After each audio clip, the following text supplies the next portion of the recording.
संसार शोकहार्तीं ध्यता शिवानन्दरूपं ब्रह्मविद्याप्रदायकं साकरे वंशप्रवर्तितं जीवशिवाय भवती ज्ञानेन तत्पदं बोधितं। जय मंगलम जय नमः पार्वतीपते शिव हर हर महादेव।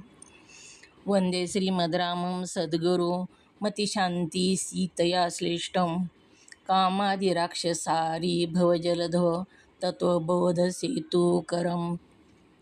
ओम तत्सत प्रब्रह्मणे नमः। संत शिरोमणी मन्मथस्वामी महाराज की जय।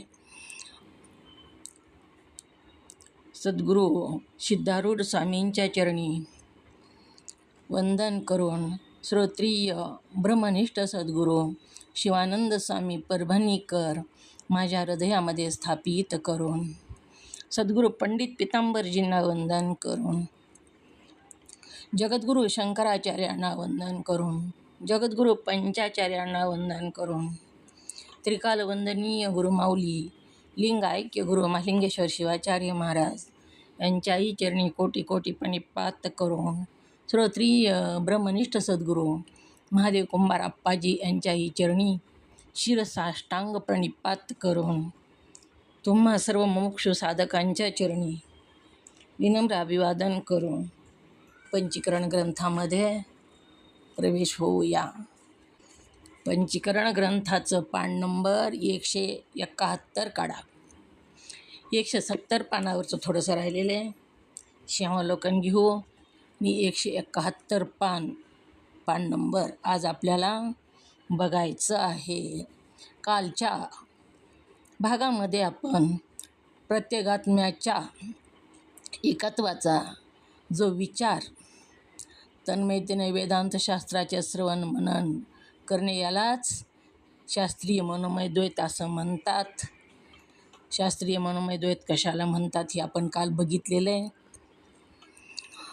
कशाला म्हणतात शास्त्रीय मनोमय द्वैत? तर शास्त्र आपण जे श्रवण करतो,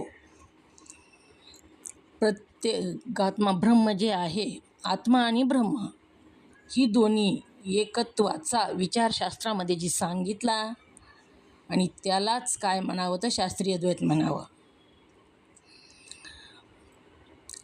सच्चिदानंद ब्रह्मरूप प्रत्येगात्म्याचा अपरोक्ष बोध, अपरोक्ष म्हणजे सच्चित आनंद रूप आत्मा मीच आहे असा दृढ निश्चय, असा बोध जोपर्यंत दृढ झाला नाही तोपर्यंत शास्त्रीय द्वैताचा त्याग मनुष्याने करू नये।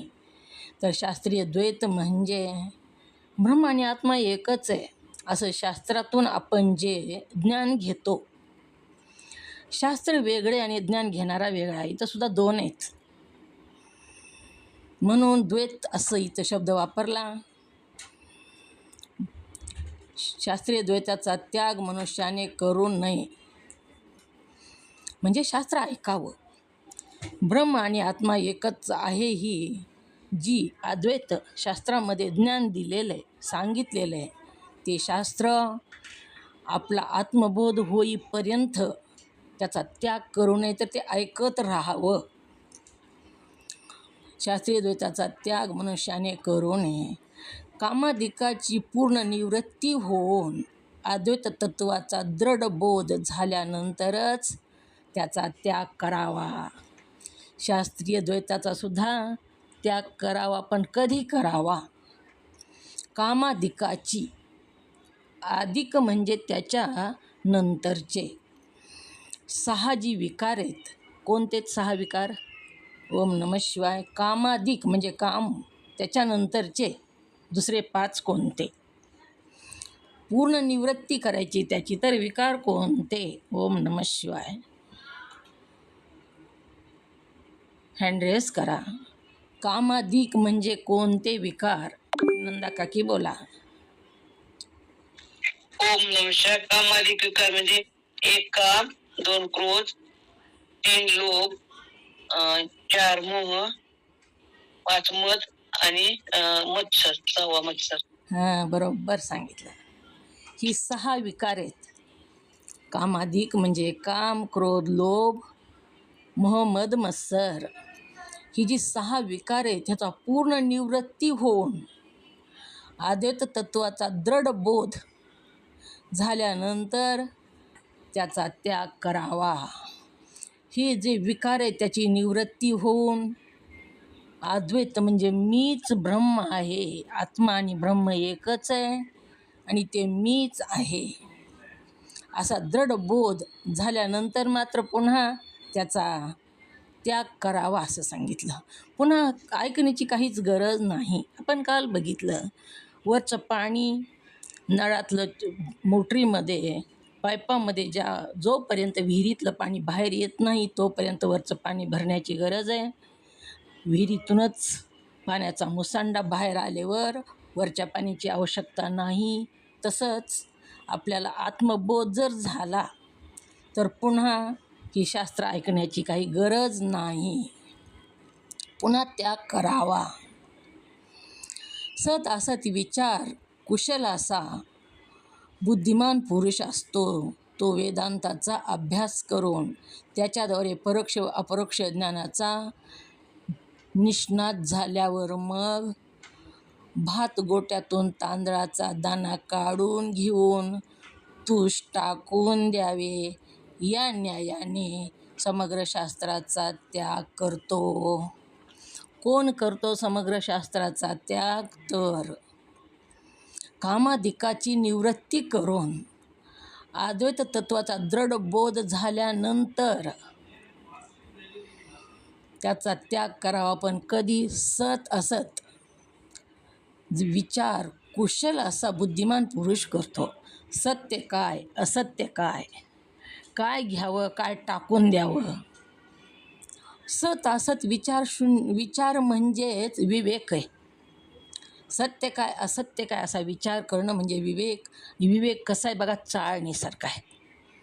चाळणीनं आपण गव्हातली, तांदळातली, दळणातली घाण बाजूला काढतो आणि जे वरी खाद्यपदार्थ गहू आहे समजा, तर चाळणीनं चाळून त्याच्यातला कचरा, लहान खडे बाजूला काढतो आणि गहू बाजूला काढतो.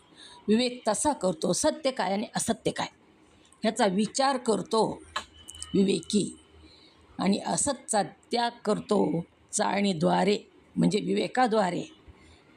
जी कचरा आहे असत्य रूप ते काढून टाकून देतो आणि सत्रूप जे आत्मा आहे त्याचं ग्रहण करतो. ब्रह्म आणि आत्मा मीच आहे, आत्मा आणि ब्रह्म वेगळं नाही असं विचार करून कोण करतो? असा विचार तर बुद्धिमान पुरुष.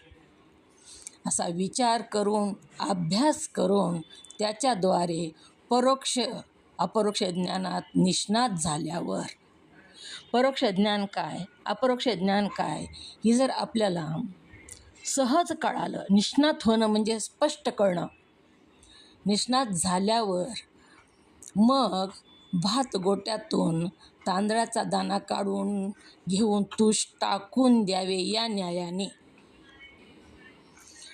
परोक्ष ज्ञान आणि अपरोक्ष ज्ञान कळालं का? रोजच विचारते पण तरीसुद्धा कळावं म्हणून. कशाला म्हणावं परोक्ष ज्ञान? ओम नमः शिवाय.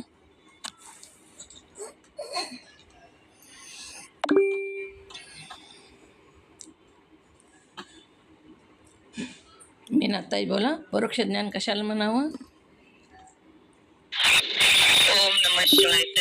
सच्चित आनंद रूप आत्मा त्याला परोक्ष ज्ञान असे म्हणावे. आणि अपरोक्ष ज्ञान?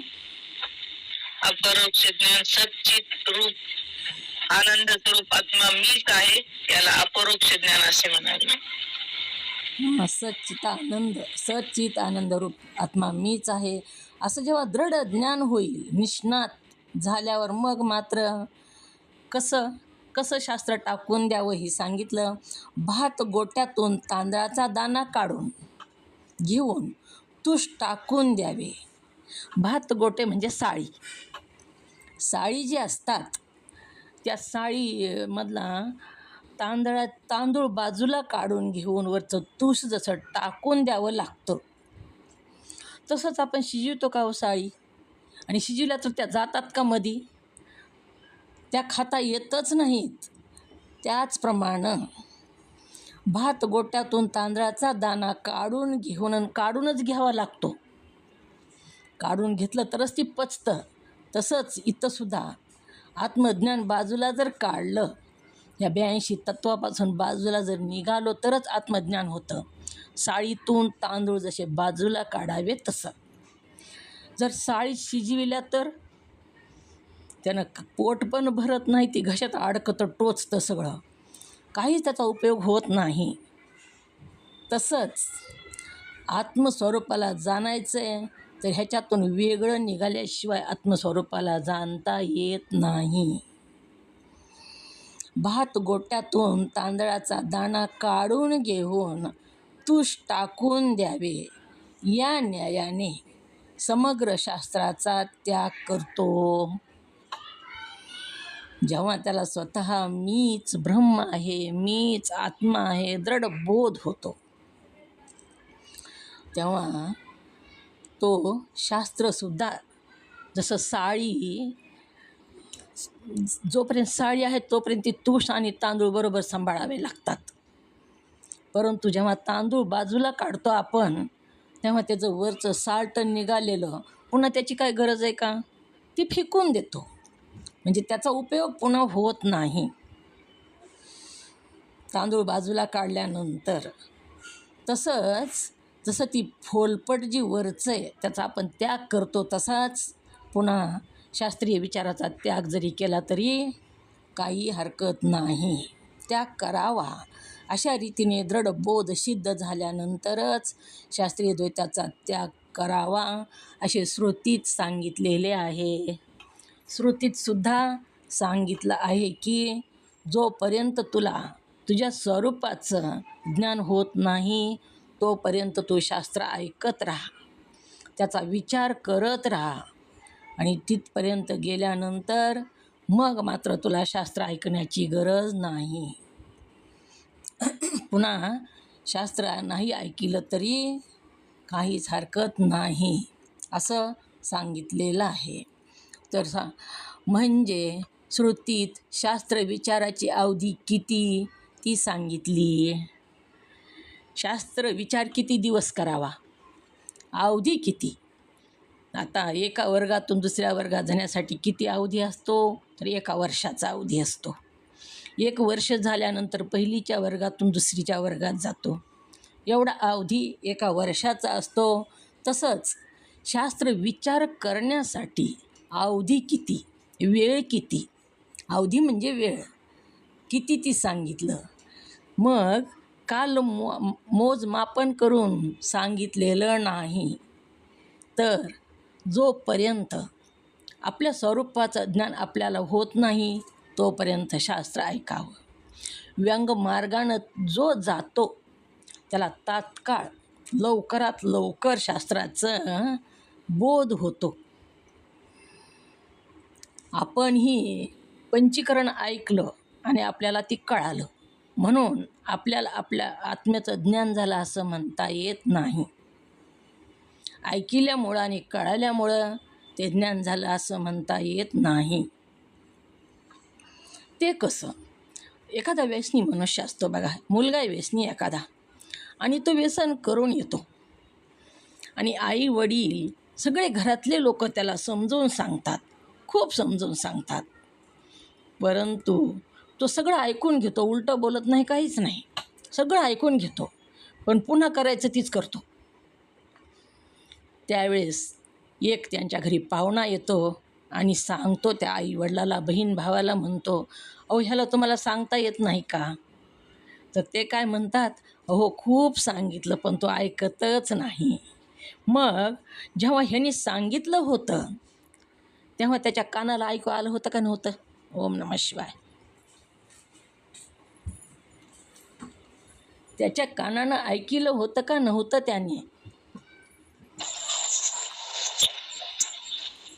कळायले का? ऐकलं होतं ताई. मग ऐकलं होतं ऐकलं नाही कसं म्हणतात ते? ऐकू तर त्याला आलं होतं, मग ऐकलं नाही. अहो खूप सांगितलं आणि आम्ही पण तो ऐकतच नाही, म्हणजे काय करीत नाही, त्याला ऐकू येत नाही बाहेर. हां मनावर घेतच नाही ते. ती बाहेर आता नाही, त्यानं ऐकलंय ऐकतो पण ऐकत नाही, म्हणजे त्याचं अनुकरण तो करत नाही. तसं पंचीकरण आपल्याला ऐकायचं नाही, आपल्याला अनुकरण करून ऐकायचं. नाहीतर कितीदा बी सांगितलं पण ऐकलंच नाही, असं होऊ नये म्हणून काय सांगितलं ह्याचा आपल्याला विचार करायचा आहे. सत काय असत काय ह्याचा विचार करायचा आहे, आणि विचार करून सत घ्यायचं आहे विवेकानं, आणि असताचा त्याग करायचा आहे. म्हणजे आपल्या स्वरूपाचं ज्ञान आपल्याला करून घ्यायचं आहे.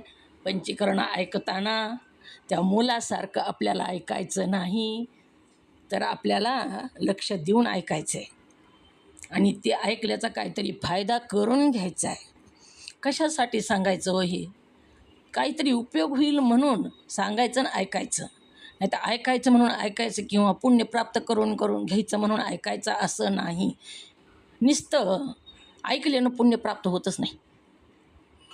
त्याचं अनुकरण केलं तरच त्याचा फायदा होतो. म्हणून सांगितलेलं आहे, त्याचा अवधी सांगितलेला नाही.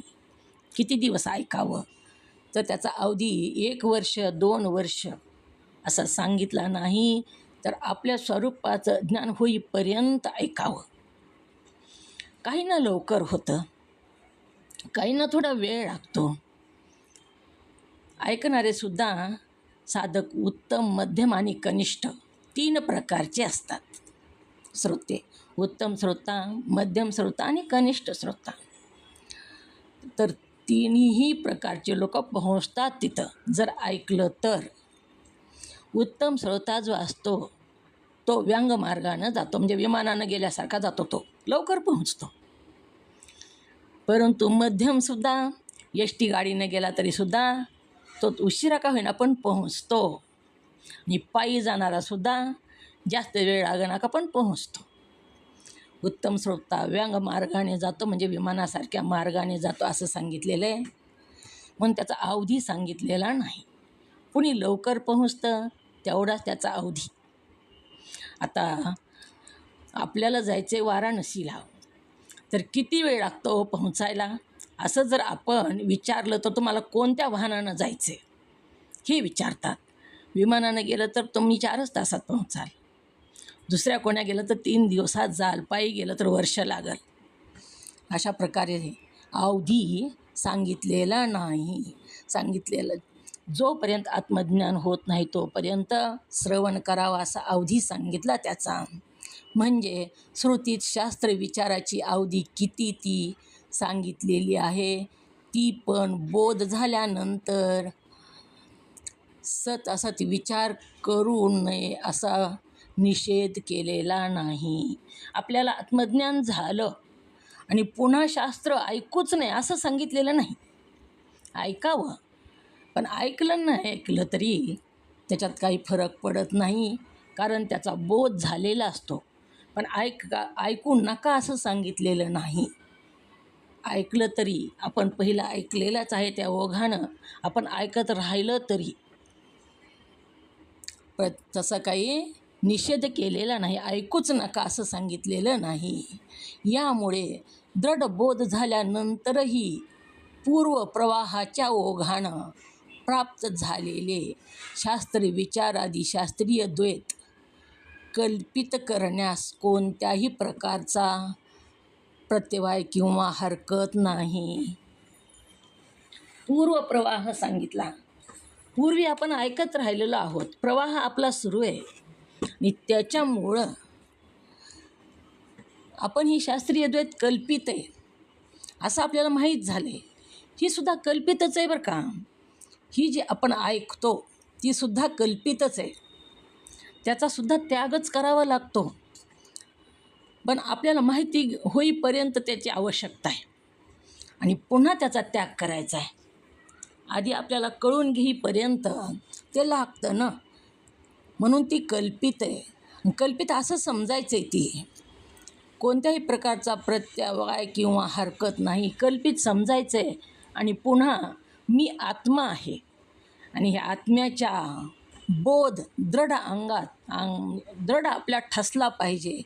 आणि पुन्हा ऐकलं तरी आपण काय करायचं, कल्पित असं समजायचं, आणि त्याच्याच द्वाराने आपलं जे आयुष्य आहे पुढचं ती हे सगळं कल्पित आहे आणि मी आत्मा आहे असा दृढ बोध घेऊन कालक्रमण करावं. जेवढं आयुष्य आपल्याला मिळाले तेवढा काळ आपल्या आपल्या आनंदामध्ये घालावा. प्रयत्न करून बघितलं तर बघा तुम्ही, खरंच खूप आनंद आहे हो. कोणता जर विचार आपण नाही केला, कोणतंच टेन्शन जर नाही घेतलं कशाचंच, तर खूप आनंद आहे. कशाचाच विचार जर नाही केला तर. आणि विचार विनाकारणही विचार करणं, होणार ते होणारच आहे, ते चुकणार नाही. आपण विचार करून उपयोग बी होणार नाही, म्हणून निश्चिंत राहायचं, त्याच्यावर ढकलून देऊन त्याच्यावर सगळं सोडून द्यायचं. भक्ताचं आणि संताचं आणि देवाचं एवढं श्रेष्ठ नातं आहे बघा. संत कधीच देवाला, भक्त काहीच मागत नाही, पण म्हणूनच देव त्याला काहीच कमी पडू देत नाही. मग आपल्याला किती पाहिजे तर आपली झोळी कधीच भरत नाही ही वेगळं, पण संताची झोळी तशी नसते. त्यांच्या मागण्या फक्त आहार, वस्त्र, निवारा एवढीच त्यांची आवश्यकता असते. त्यांना ईश्वर कोणतंच, तो काहीच मागत नाही आणि देव त्याला काहीच कमी पडू देत नाही. असं नातं आहे संताचं आणि ही देह आहे तोपर्यंत ईश्वराचं. तर शिष्य पुन्हा म्हणतो, गुरु महाराज, शास्त्र विचाराधिकासही जर आपण कल्पित म्हणता तर त्याच्याकडून सांसारिक बंधाची निवृत्ती कशी होईल? कल्पित कशाला म्हणावं? ओम नमः शिवाय. कशाला म्हणावं कल्पित? मीनाताई, कशाला म्हणावं कल्पित? एका काळात आहे आणि एका काळात नाही, याला कल्पित असे म्हणावे. शास्त्रसुद्धा एका काळात आहे आणि एका काळात नाही. मग कधी आहे आणि कधी नाही? तर आपल्याला ज्ञान प्राप्त करेपर्यंत ते आहे शास्त्र पाहिजे आपल्याला. ज्ञान प्राप्त झाल्यानंतर मग नाही. म्हणून शास्त्रसुद्धा कल्पित सांगितलं. तर शिष्य काय म्हणतो मग? गुरु महाराज, शास्त्र विचारा दिकसही जर आपण कल्पित म्हणता, शास्त्राच्या विचाराला सुद्धा तुम्ही कल्पित म्हणता गुरु महाराज, तर मग त्याच्याकडून सांसारिक बंधाची निवृत्ती कशी होईल ते सांगावे. शास्त्र कल्पित आहे, मग संसाररूपी जी बंधन आहे पडलेलं आपल्याला, त्याची निवृत्ती शास्त्र कसं करू शकेल? असा शिष्याचा प्रश्न आहे. काय प्रश्न आहे? काय विचारला प्रश्न शिष्याने? लक्षात आला का लक्ष्मीताई? बोला, आला का लक्षात प्रश्न? ओम नमः शिवाय. शिष्य म्हणते, गुरु महाराज, शास्त्रात विचाराधिकासाठी आपण कल्पित म्हणता तर त्याच्याकडून सांसारिक बंधनाची निवृत्ती कशी होईल? आता कल्पित कशाला म्हणावं? कल्पित एका काळात असतो, एका काळात नसतो, याला कल्पित म्हणतात. संसार कशाला म्हटलेलं आहे? संसार म्हणजे काय? इथं कशाला म्हटलं संसार? बंधनाची निवृत्ती. ताई, मीनाताई बोला तुम्ही. संसार कशाला म्हटलं? जन्म मरणाला. ओम नमः शिवाय. जन्म मरणाला संसार म्हटलेलं आहे. आपण ही जी मुलं बाळ ही संसार नाही, तर जन्म मरण. त्या संसाराची बंधाची निवृत्ती कशी होईल? जन्म मरणाचं जी बंधन पडलेलं आहे आपल्याला, जी फेरा पडलेला आहे, जन्म मरणाचं जे आपण घेऱ्यामध्ये सापडलेलो आहोत, त्याची निवृत्ती कल्पित जर असेल शास्त्र, तर त्या निवृत्ती कशी करू शकेल असा प्रश्न शिष्याने विचारला आहे. सद्गुरू सांगतात, गुरु म्हणतात, ज्याची निवृत्ती करायची आहे असा तो संसार तरी कोठे खरा आहे? संसार तर खरा आहे का? संसारसुद्धा सत्य नाही, तो सुद्धा एका काळात आहे आणि एका काळात नाही.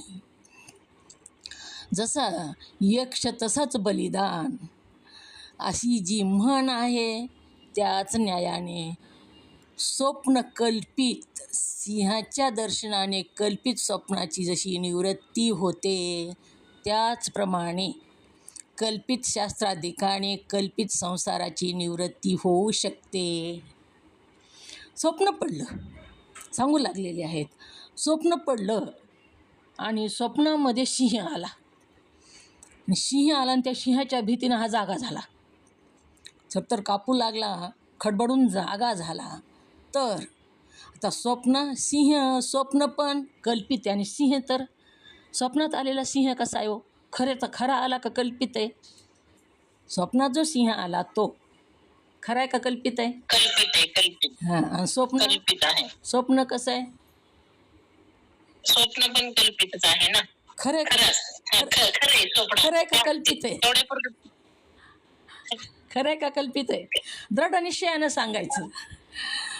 डगमगलं की झालं. हां. नाही, स्वप्न पण कल्पितच आहे ना. खरं दिसते की स्वप्न खरं का कल्पित आहे? त्या अवस्थेत असेपर्यंतच दिसतं ना. जागृत अवस्थेत आल्यावर कुठं खरं. स्वप्न सुद्धा कल्पितच आहे. ओम नमः शिवाय. म्यूट करा. स्वप्नही कल्पित आहे आणि स्वप्नात आलेला सिंह सुद्धा कल्पित आहे. म्हणून कल्पित सिंह स्वप्नात आला म्हणून स्वप्नातून जागा झाला. तर काय केलं? कल्पिताची जशी सिंहाच्या दर्शनाने कल्पित स्वप्नाची जशी निवृत्ती झाली. स्वप्नात सिंह आला म्हणून स्वप्नातून जागा झाला. मग स्वप्नातून जागा झाला म्हणजे स्वप्नातून त्याची निवृत्ती झाली आणि सिंहाची सुद्धा निवृत्ती झाली. कल्पितानं कल्पिताची निवृत्ती झाली. त्याचप्रमाणे कल्पित शास्त्राधिकानं कल्पित संसाराची निवृत्ती होऊ शकते. कल्पित शास्त्र काय विचारला होता प्रश्न? कल्पित शास्त्रानं संसाररूपी बंधनाची निवृत्ती कशी होईल ते मला सांगावे. तर सद्गुरूंनी काय सांगितलं? सद्गुरूंनी? ओम नमः शिवाय. कुणाच्या लक्षात आलं? कल्पितानंच कल्पिताची निवृत्ती होते. ती कशी? कोणता दृष्टांत दिला इथं? नंदा काकी. ओम नमः शिवाय. हां. नाही आलं लक्षात.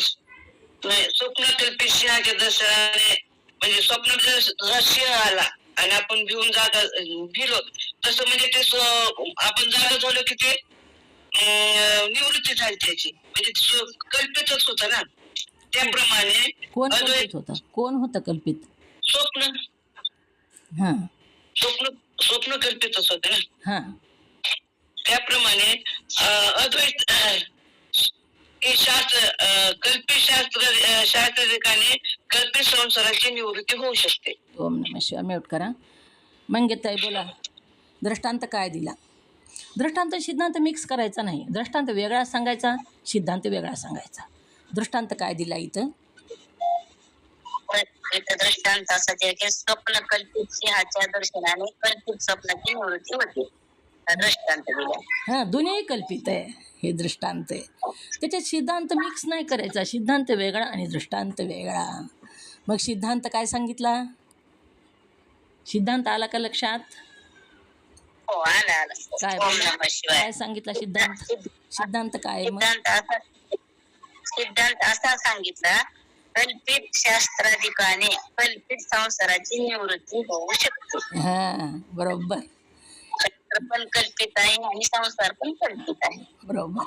ज्याप्रमाणे कल्पित स्वप्न आणि कल्पित सिंह दोन्ही कल्पित सिंहानं कल्पित स्वप्नाची निवृत्ती केली, तसंच कल्पित शास्त्रानं कल्पित संसाराची निवृत्ती होऊ शकते.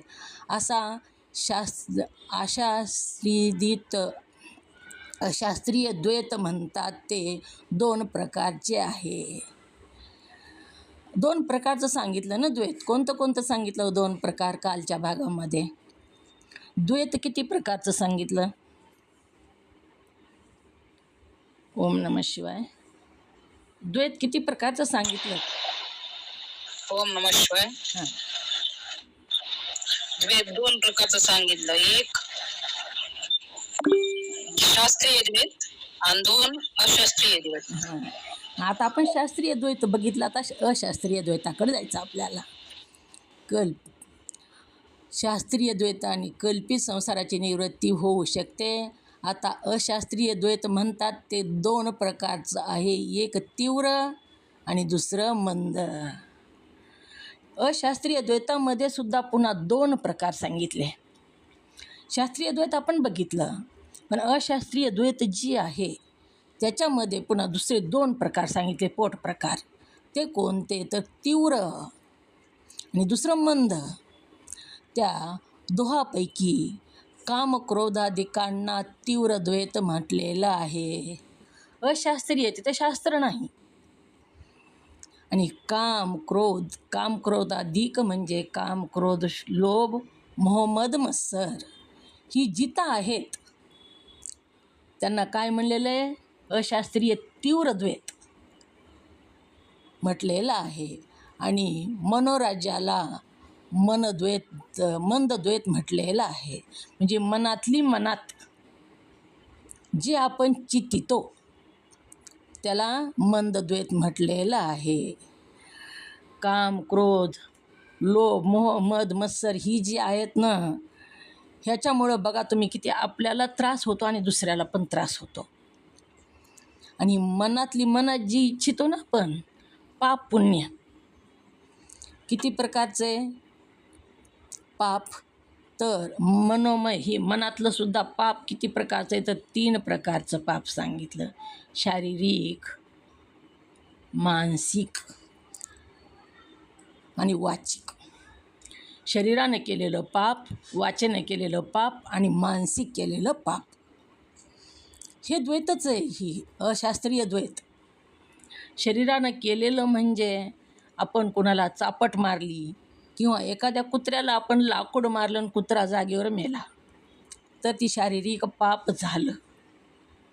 आणि त्याच शरीरानं कोणाला दान धर्म केला, कोणाचा प्राण वाचवला, एखादी चिमणी खाली पडली, तिच्या तोंडामध्ये 2 थेंब पाणी टाकलं, तिच्यामध्ये जीव सचेतन झाली आणि उडून गेली तर तिथं पुण्य झालं. मग ही मनोराज्यातलं ही जी मनातली मनात जी केलेलं जातं ती 3ऱ्या क्रमांकाचं आहे. पण ही शारीरिक आपण शरीरानं केलेलं जातं ते पाप. आणि दुसरं वाणीनं केलं जातं. म्हणजे आपण दुसऱ्याला वाईट शब्द बोलतो, अंतःकरणाला लागतील असे शब्द बोलतो किंवा शिव्या शाप देतो, निंदा करतो, हे पाप. आणि शरीरानं सुद्धा पुण्य होतं. ज्यावेळेस आपण भजन करतो, नामस्मरण करतो, तेव्हा वाणीचं पुण्य होतं ह्या मुखानं. शरीरानं दान धर्म करतो, कोणाला मदत करतो, तेव्हा शरीरानं पुण्य होतं. शारीरिक, वाचिक आणि मानसिक. मनानं लोकाचं वाईट चित्तणं हे सुद्धा 3ऱ्या क्रमांकाचं पापच आहे. मानसिक त्याला असं म्हणावं. मनानं लोकाचं वाईट चित्तणं किंवा लोकाचा उत्कर्ष न बघवणं. दुसऱ्या उंच जाऊ लागलेला आहे आणि तो उंच जाताना ती उंच ते शिखरावर जात आहे समजा प्रगतीच्या, आणि त्याचा माझा काही संबंध नाही, तो उंच जातो म्हणून मला दुःख होतं, हे सुद्धा पापच आहे बघा. दुसऱ्याचा उत्कर्ष न बघवणं हे सुद्धा मानसिक पाप आहे. म्हणून ही कामक्रोधादिकांना तीव्र द्वैत म्हटलेलं आहे आणि जी मनोराज्याला मंद द्वैत म्हटलेलं आहे. या दोहोचाही त्याग अद्वैत तत्वबोध होण्याच्या अगोदरच करावा. अद्वैत ज्ञान तत्व कशाला म्हणावं? ओम नमः शिवाय. तत्व कशाला म्हणावं? हँडरेस करा. कोणाला येतं आहे हँडरेस करा. तत्व कशाला म्हणावं? ओम नमः शिवाय. सुनीता, कशाला म्हणावं तत्व? ओम नमः शिवाय. तत्व आत्म्याला म्हटले आहे. तत्व आत्म्याला म्हटले आहे. तत्वाची व्याख्या काय? ओम नमः शिवाय. आपण बघितले तत्व 82 तत्व बघितले तरी सुद्धा आपल्याला माहीत नाही का तत्व कशाला म्हणावं?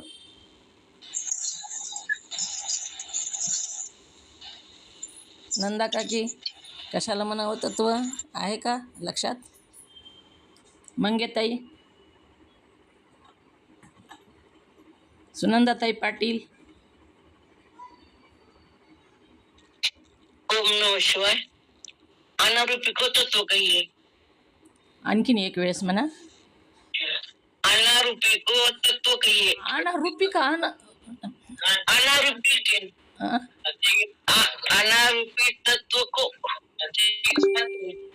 ओम नमः शिवाय. सुनंदाताई पाटील बोला. लिहून घ्या. चुकलंय का?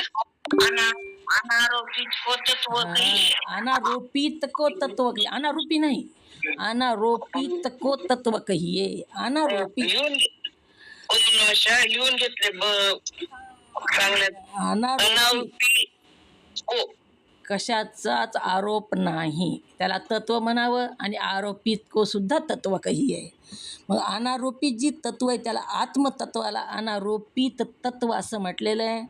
आणि ही जी दुसरी 82 तत्व आहेत त्याला आरोपित तत्व म्हटलेलं आहे. मग काम क्रोधाचा द्वैतादी म्हटलेले आहे, तीव्र द्वैत म्हटलेले आहे आणि मनोराज्याला मंद द्वैत म्हटलेले आहे. या धोचाही त्याग अद्वैत तत्वबोध होण्याच्या अगोदरच करावा. अद्वैत तत्व. ओम नमः ओम शिवाय. नमः शिवाय. हां, द्वैत तत्वाला कोणतं तत्व म्हणायचं? आरोपित तत्व आहेत ते. आरोपित. हं. ओम नमः शिवाय. आत्मतत्व अनारोपित आहे. आत्म्याचा कोणावरच आरोप होत नाही, पण 82 तत्व मात्र आत्म्यावर आरोपित आहेत. म्हणून आपण 82 तत्व जी आहेत ती तत्व आपण बघितले. आपण ही पंचमहाभूताचे जी तत्व आहेत त्याला आपण मी म्हणतो, माझे म्हणतो, माझा कान, माझा डोळा, माझी जीभ, माझा देह असं आपण म्हणतो. मग मी वेगळा आहे, मी आत्मा आहे. आणि आत्मेवर आरोपित तत्व आहेत ही. आणि आत्म्याचा मात्र कोणावरच आरोप होत नाही. म्हणून आत्मा कसा आहे? अनारोपित तत्व म्हणजेच आत्मा आहे. अद्वैत तत्व म्हणजेच आत्मा आहे. अद्वैत तत्व बोध होण्याच्या अगोदर करावा. कशाचा विचार करावा? ही अद्वैत तत्व बोध होण्याच्या अगोदर कशाचा विचार करावा? कामक्रोधादिकाचं तीव्र द्वैत जे आहे, द्वैत किती प्रकारचं सांगितलं पुन्हा. जी शास्त्रीय द्वैत आणि अशास्त्रीय द्वैत आहे. तर अशास्त्रीय द्वैत किती प्रकारचं आहे? ओम नमः शिवाय. दोन प्रकारचं येते. कोणतं कोणतं? एक तीव्र आणि दुसरं मंद. ओम नमः शिवाय. बरोबर. तीव्र द्वैत आणि मंद द्वैत. मग तीव्र द्वैत जी आहे ती काम, क्रोध, लोभ, मोह, मद, मत्सर ही तीव्र द्वैत आणि मनानं चिंतलेलं जे असतं ते मंद द्वैत आहे. तर ह्या दोन्हीही द्वैताचा अद्वैत बोध होण्याच्या अगोदरच त्याचा निराश करावा, म्हणजे ती संपूर्ण टाकावा. कारण की तत्वबोध करून घेण्याचे जे 4 साधने सांगितलेले आहेत त्यातील काही साधने साध्य करीत असताच ह्या गोष्टी म्हणजे कामक्रोधादिकाचा आणि मनोराज्याचा हे दोनही त्याग आपोआपच घडून येतात. पहिल्याच दिवशी, पहिल्याच पानावर हे सांगितलेलं आहे. ह्याचा त्याग करा म्हणून. ही 4 साधने कोणती ती या पुस्तकाच्या आरंभी एका प्रसंगी सांगितलेली आहेत. सांगितलेलेच आहे आधी म्हणून सांगतात, तरी पण पुन्हा एक वेळ सांगतो. त्यातले पहिले साधन विवेक. विवेक कशाला म्हणावं? पहिल्याच पानावर झालेले आपलं विवेक कशाला म्हणावं? मीनाताई. ओम नमः शिवाय. ताई तुमच्या चरणी वंदन. आत्मस्वरूप विवेक कशाला म्हणावे? आत्मस्वरूप नित्य आहे, त्या व्यतिरिक्त सर्व अनित्य आहे असा मनाचा दृढ निश्चय यालाच विवेक असे म्हणावे. ओम नमः शिवाय. पहिल्यांदाच झालेले पहिल्याच दिवशी सांगतो. त्यामुळे पहिले साधन जे विवेक, आत्मा सत्य आहे.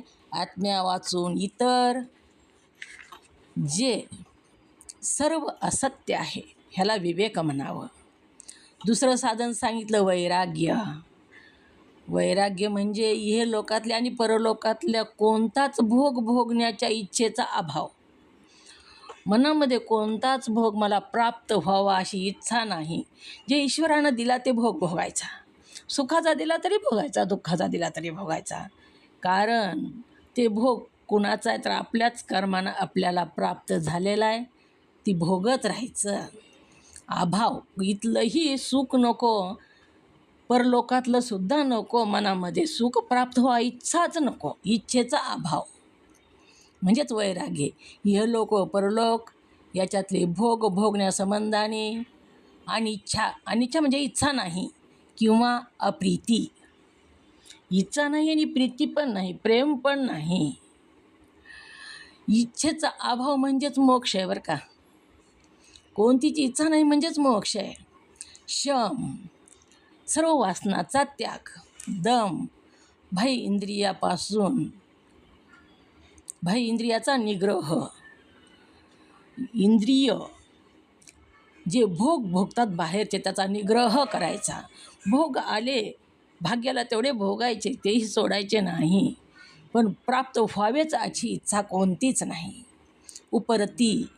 उपरती म्हणजे प्रपंचापासून निवृत्ती. प्रपंच तर करायचा आहे. साधू संतसुद्धा बघा तुम्ही प्रपंचिक असतात, ते आपल्यासारखेच दिसतात, परंतु अंतःकरणानं मात्र ते आपल्यासारखे सामान्य नसतात. त्यांच्या अंगी ही सगळे गुण बांधलेले असतात.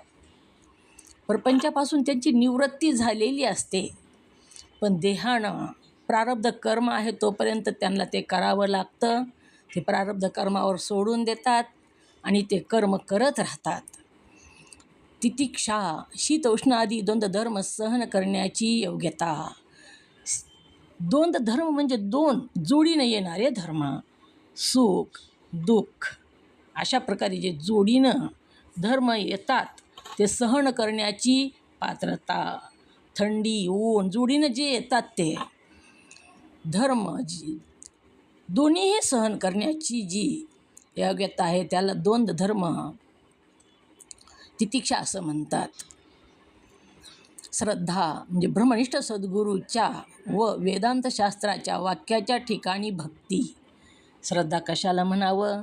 सद्गुरूवर आणि सद्गुरू वाक्यावर अत्यंत निष्ठा, अत्यंत भक्ती. म्हणजे गुरु जे बोलतात ते सत्यच आहे असं पूर्ण भक्ती ठेवणं, पूर्ण श्रद्धा ठेवणं. गुरुने जर सांगितलं तर तिथं आपली बुद्धी चालवायचीच नाही. गुरु जे म्हणतात तेच पूर्व दिशा. पश्चिम दिशेला सद्गुरू पूर्व दिशा म्हणले तरी सुद्धा माझे सद्गुरू खोटं बोलणारच नाही, तेच बरोबर असणार आहे. कोणत्या ना कोणत्या त्यांचा उद्देश असेल आणि तेच बरोबर आहे. एवढी आपलं स्वतःवर जेवढी श्रद्धा आहे तेवढी सद्गुरूवर असायला पाहिजे. स्वतःवर किती श्रद्धा असते आपली, माझंच खरं म्हणतो आपण, काहीही असं. मग ते स्वतःच्या चुकीवर सुद्धा आपण पांघरून घालतो बघा. सगळ्या जगाचं चूक आहे पण माझं बरोबर आहे. स्वतःवर श्रद्धा असते, निष्ठा असते, तसं सद्गुरूवर स्वतः एवढी श्रद्धा निष्ठा आपल्याला असायला पाहिजे. त्यालाच श्रद्धा असं म्हणावं. ब्रह्मनिष्ठ सद्गुरूच्या व वेदांतशास्त्रातल्या वाक्यावच्या ठिकाणी भक्ती. वेदांतशास्त्रातले जी वाक्य आहेत त्याच्यावर सुद्धा निष्ठा भक्ती असायला पाहिजे. खरं आहे का खोटं आहे की असं जर वाटलं तर आपल्याला ज्ञानच होत नाही. पूर्ण निष्ठा असेल तरच ज्ञान होतं. सद्गुरू सांगत आहेत आणि सद्गुरूसुद्धा कशाचं खरं सांगतात का काय माहिती आहे कसं सांगतात ते, असं जर वाटलं तर तिथं ज्ञान प्राप्त होत नाही. संशय आला की ज्ञान प्राप्त होत नाही. म्हणून पूर्ण निष्ठा असायला पाहिजे असं सांगू लागलेले आहेत. ह्या 6 संपत्ती मिळून झालेले जे तिसरे साधन, चौथे साधन मोक्ष इच्छा. मी जीवाने संसाराच्या बंधनातून मुक्त व्हावे अशी इच्छा. जीव जो आहे तो जीवाने ह्या संसाराच्या म्हणजे जन्ममरणाच्या तडाख्यातून मुक्त व्हावं ही इच्छा, ह्या दुःखातून मुक्त व्हावं ही इच्छा ह्याला मोक्ष इच्छा असं म्हटलेलं आहे. या आत्मज्ञानाच्या 4 साधनापैकी तिसरे साधन जी षटसंपत्ती, तिच्यातही शम म्हणून जी वर पहिली संपत्ती सांगितली, तिच्या योगाने कामक्रोधाधिकाचा त्याग करावा. शम कशाला म्हणावं? ओम नमः शिवाय. शम कशाला म्हणावं? षटसंपत्ती कोणती आपण बघून आलेलो आहोत. पहिलीच आवृत्ती असल्यामुळे तेवढं लक्षात येत नाही. ग्रंथाच्या 3 आवृत्त्या झाल्यानंतर सगळं लक्षात येतं बघा. बोला मंगेताई, शम कशाला म्हणावं? ओम नमः शिवाय. नमस्कार. शम कशाला म्हणावे? वासनाचा त्याग करणे त्याला शम म्हणावे. दम कशाला म्हणावं? 6 संपत्ती दम. ओम नमः शिवाय. बाह्य इंद्रियाचा निग्रह करणे त्याला दम म्हणावे. तिसरे कोणती संपत्ती? तिसरी संपत्ती. उपरती म्हणजे सर्व प्रपंचापासून निवृत्ती. चौथी. तितिक्षा, दोन धर्म सहन करण्याची योग्यता. शीत उष्ण सुख दुःख हे जे द्वंद्व धर्म आहेत ती सहन करण्याची, जोडीने येणारे धर्म सहन करण्याची योग्यता. पाचवी. श्रद्धा म्हणजे ब्रह्मनिष्ठ गुरुच्या वचनावर एकांत श्रद्धा ठेवणे त्याला श्रद्धा म्हणावे. समाधान. सहावी. मनाची एकाग्रचित्त, चित्ताची एकाग्रता त्याला म्हणावे. एकाग्र चित्त करून बोध ऐकणे आणि समाधान करून घेणे हीच समाधान आहे. मग ही षटसंपत्ती सांगितली. ही षटसंपत्ती सुद्धा तिच्यातील दम म्हणून जी वर पहिली संपत्ती सांगितली, तिच्या योगाने कामक्रोधाधिकाचा त्याग करावा. दम जी सांगितला, शब्दादी बाह्य विषयापासून इंद्रियाचा निग्रह, असं जर केलं तर काम क्रोध लोभ मोह मद मत्सर ह्याचा त्याग होतो आणि ह्याच्याच योगाने कामक्रोधाधिकाचा त्याग करून जीवाने बोध संपादन करावा. ह्याचा त्याग करावा आणि जीवाने काय करावा? बोध संपादन करावा. बोध म्हणजे ज्ञान घ्यावं. कशाचं ज्ञान घ्यावं? कोणतं ज्ञान घ्या म्हणून सांगितलं इथं? कोणता बोध घ्यायचा आहे?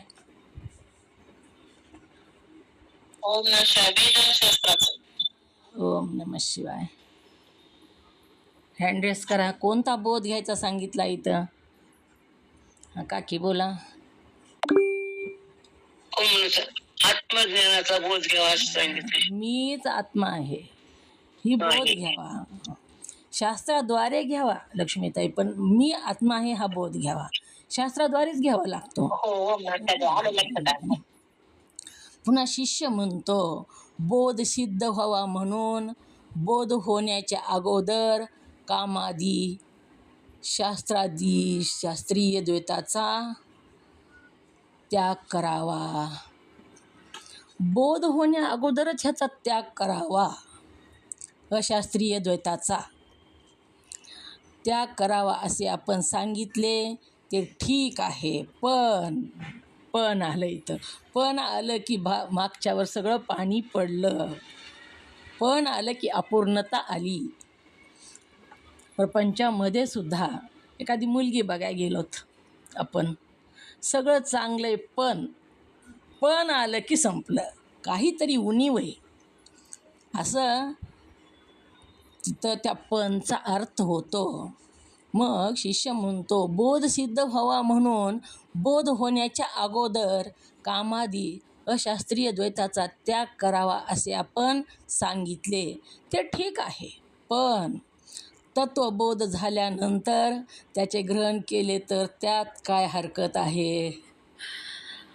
तत्वबोध होण्याआधी त्याचा त्याग करावा असं तुम्ही सांगितलं, पण आपल्याला बोध झाला तर पुन्हा काम क्रोध ही विकार जर घेतले तर काय हरकत आहे असं शिष्य म्हणत आहे.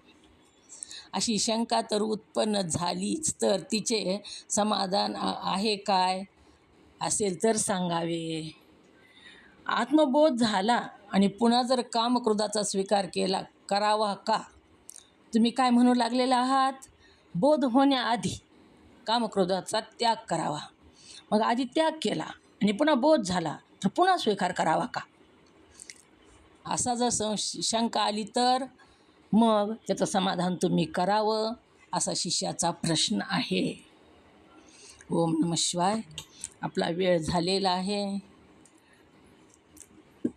राहिलेला विषय आपण परवाच्या भागात बघू. आता उद्या मी प्रवासात राहील, उद्या काय पाठ होणार नाही.